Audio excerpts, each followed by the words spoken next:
Al final.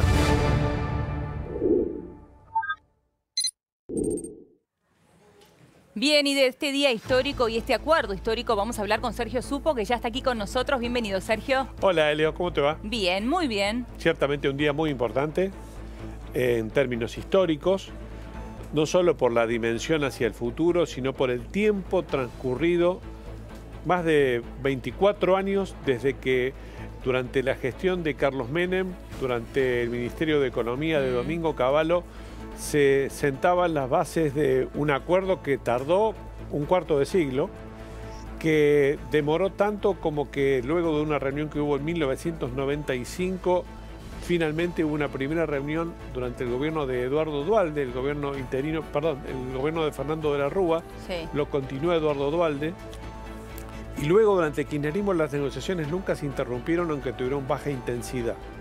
Durante el 2016... Pero nunca se interrumpieron.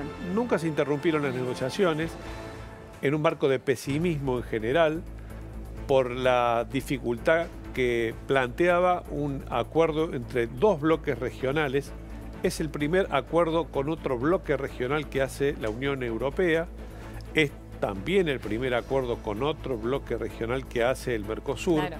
Un bloque regional que ha sido puesto en duda muchas veces porque falta todavía dentro del propio Mercosur todavía una integración plena y funcional de la mayoría de los resortes económicos de los 4 países que lo integran, pero claramente el acuerdo al que finalmente se llegó luego de que avanzaran más rápidamente las conversaciones desde 2016, durante la presidencia brasileña de Temer, la presidencia argentina de Mauricio Macri, Sí. con la reticencia del presidente francés Emmanuel Macron y el impulso decisivo de la jefa, la premier alemana Angela Merkel, que finalmente parece, al interior de Europa, parece haber predominado sobre Macron.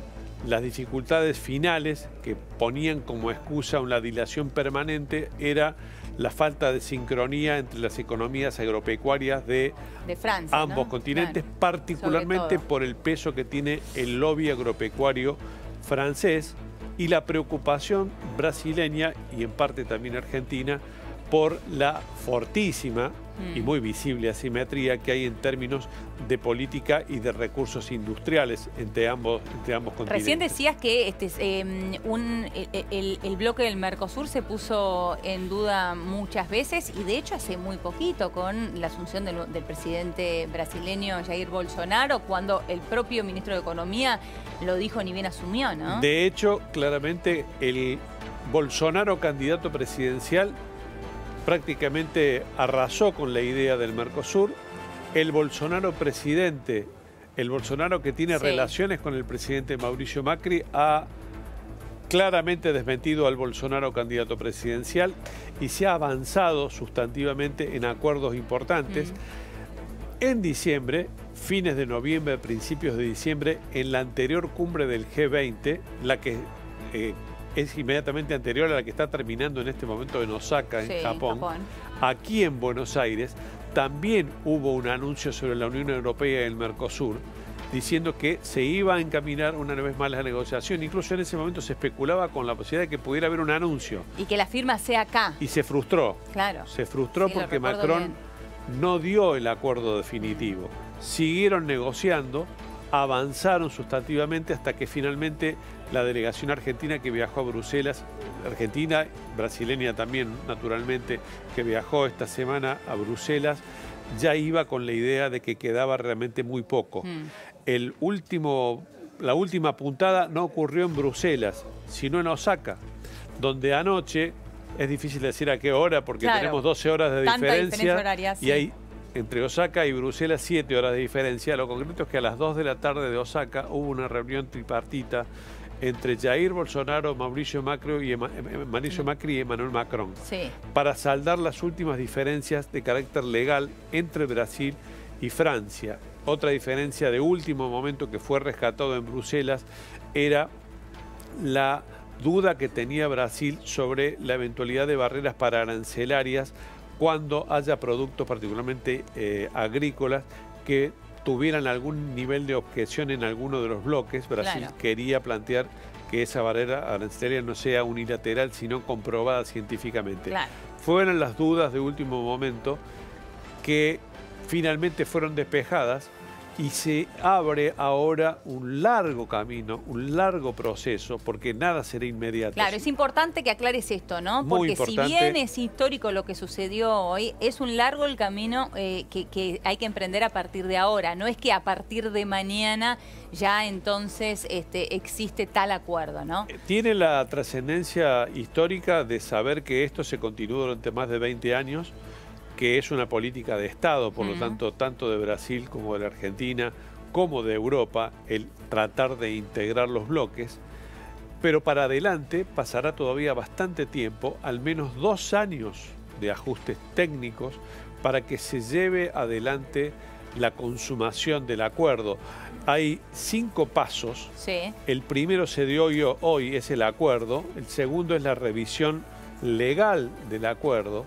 El tercero será la firma del acuerdo entre Europa y el Mercosur.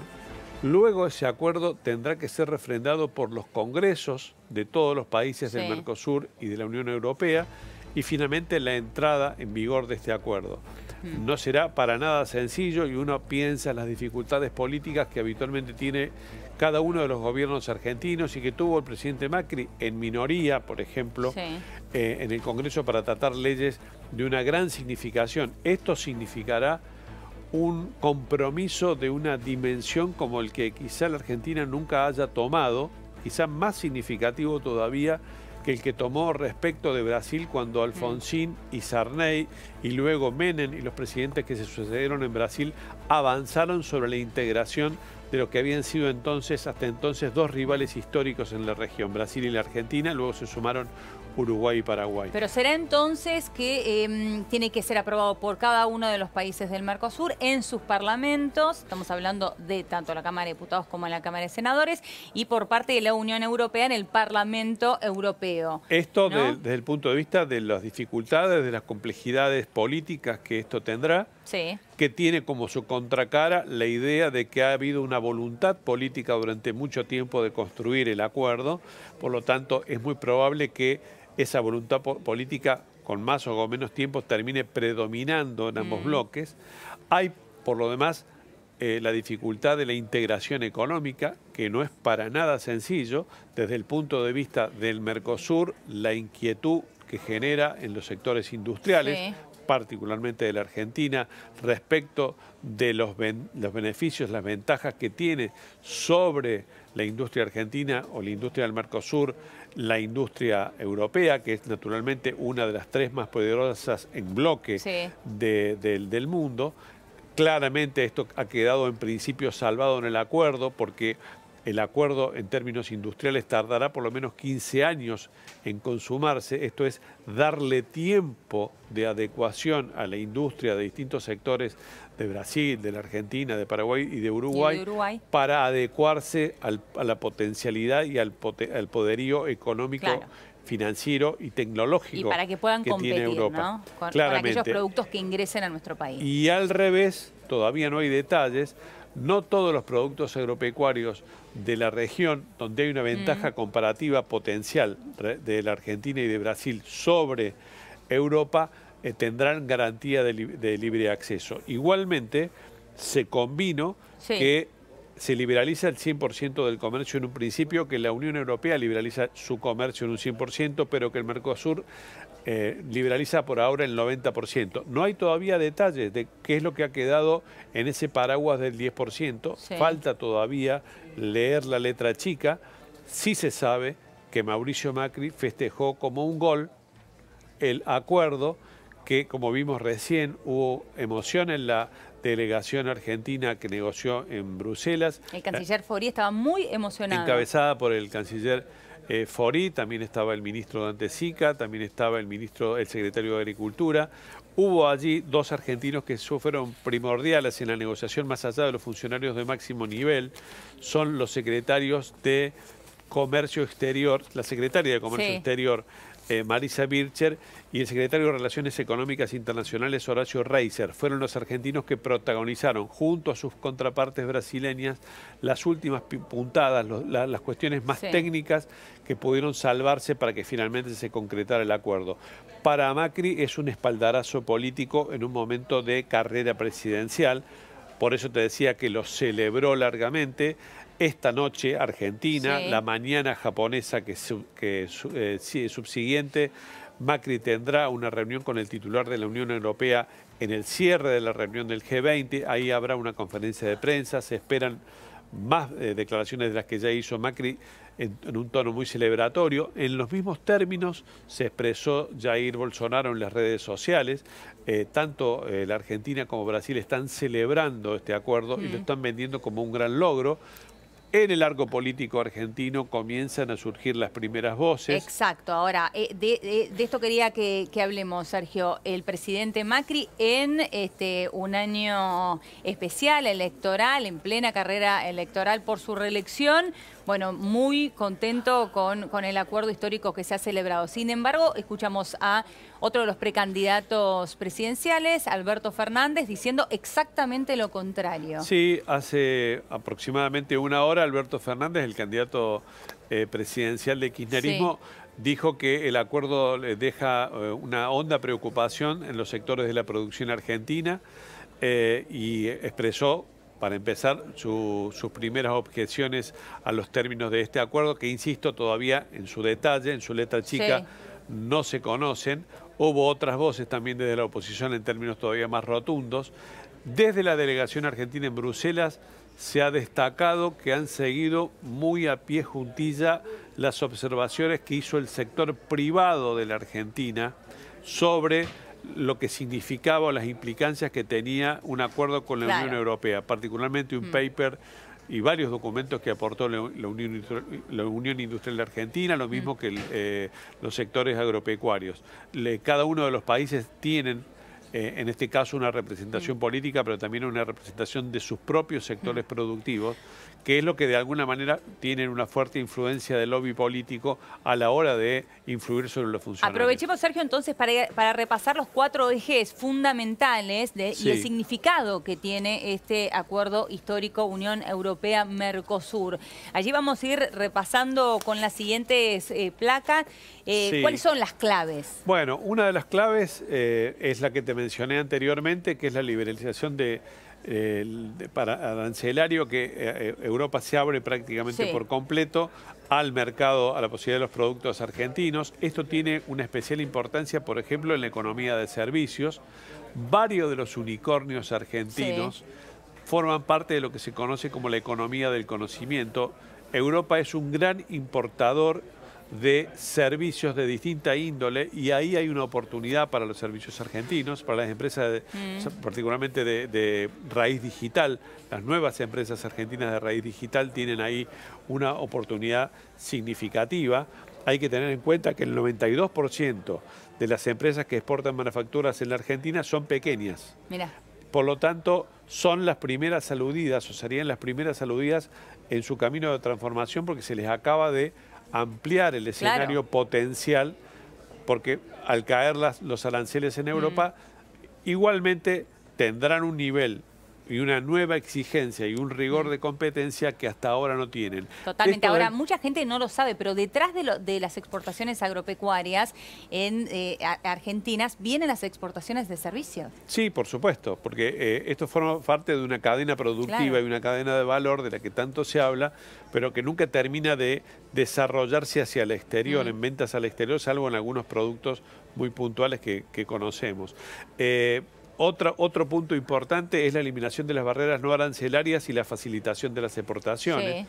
Europa tiene una larga tradición construida durante décadas de integración dentro de la propia Europa sobre la eliminación de barreras arancelarias y pararancelarias.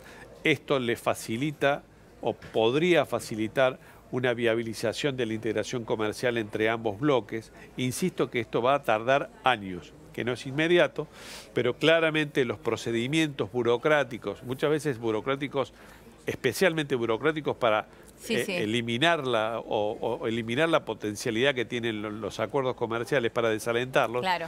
En este caso se revertiría esta tendencia. Te hablaba recién de los servicios e inversiones, que son en ese sentido muy importantes, porque Europa es un gran importador de servicios, pero también es un gran inversor en distintos países emergentes. Hasta ahora, Europa tenía acuerdos con distintos países, acuerdos de integración económica con distintos países, pero este es el primer acuerdo que hace Europa con un bloque. Con un bloque, y lo mismo puede decirse del Mercosur. Es el primer acuerdo que hace con otro bloque. Esa es la importancia histórica, luego de varios intentos que había realizado Europa, por ejemplo, con los Estados Unidos y con los 3 países principales, Canadá, Estados Unidos y México, con los 3 países principales de América del Norte. De ahí la importancia que tiene desde el punto de vista político y económico.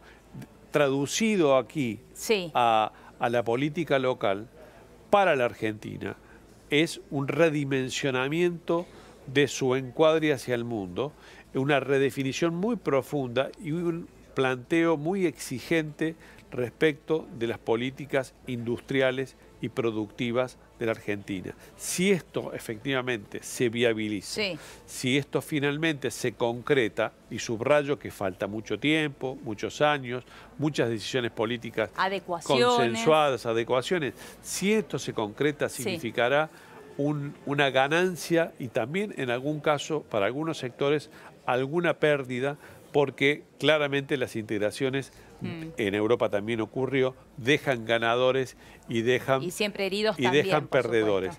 Pero la integración económica con un socio mayor habilita a la posibilidad del crecimiento de cualquier economía. Esa es la apuesta en términos de capitalismo y en términos de apertura económica. Y todavía reduzco más la interpretación. Ese es el mensaje que está transmitiendo uno de los candidatos presidenciales, en este caso el candidato a la reelección, Mauricio Macri, en medio de un debate ideológico sobre la apertura o la no apertura de la Argentina al mundo en términos políticos y en términos económicos y comerciales. Sergio, clarísimo, muchísimas gracias. Gracias a vos. Bien, vamos a ir ahora